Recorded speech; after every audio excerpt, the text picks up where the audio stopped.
Some of the slaves are kept in cramped cages, sitting on concrete floors. Flies buzz around the rusty bars that imprison them.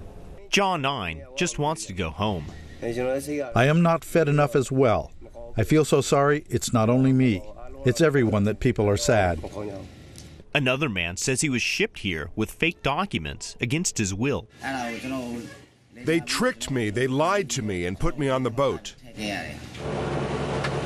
They are two of potentially hundreds of modern slaves in Indonesia, forced to work boats that supply fish that can taint an export supply chain of products sold in the United States. They're forced to work at times 22-hour days with no days off and little or no pay.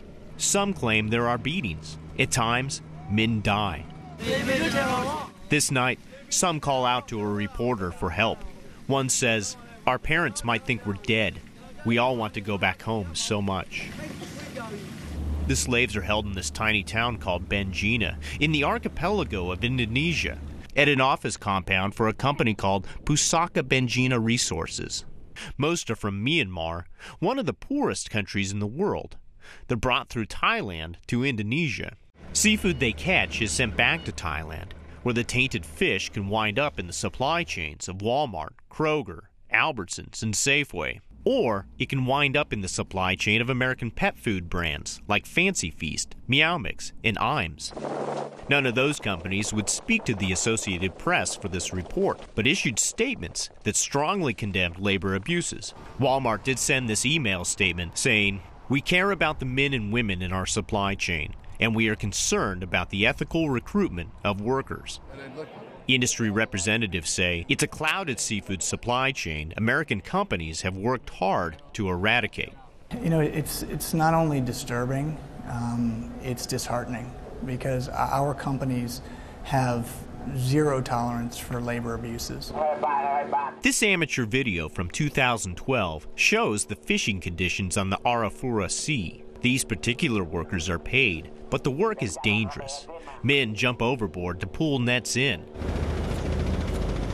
As part of a year-long investigation, the AP tracked one shipment of seafood produced using slave labor to see where it went.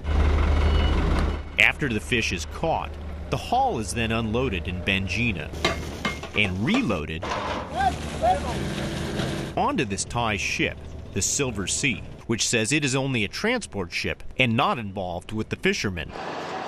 The AP tracked that ship for 2 weeks by satellite until it docked in a port near Bangkok, Thailand, and the seafood is unloaded into trucks. An AP camera followed the trucks to various destinations, markets, and global exporters, where slave-caught fish can mix with other seafood caught legally.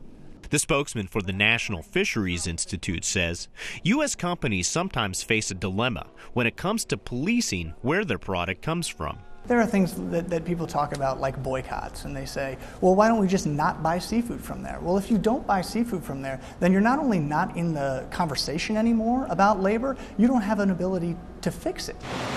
For Thailand, seafood exports are a $7 billion industry, and the United States is one of their largest customers. The Thai government says it's working to address human rights concerns with new laws to cover things like sick leave and wages for workers. But a representative for the Department of Fisheries sounded surprised when told by the AP about the slaves. Still happen now? Yeah. We try to solve it. It's going on. Right now it's ongoing. The Indonesian government has called for a temporary moratorium on all foreign fishing. The new government has launched, a policy to crack down illegal fishing practices, because we see that this is the bottom of the problem.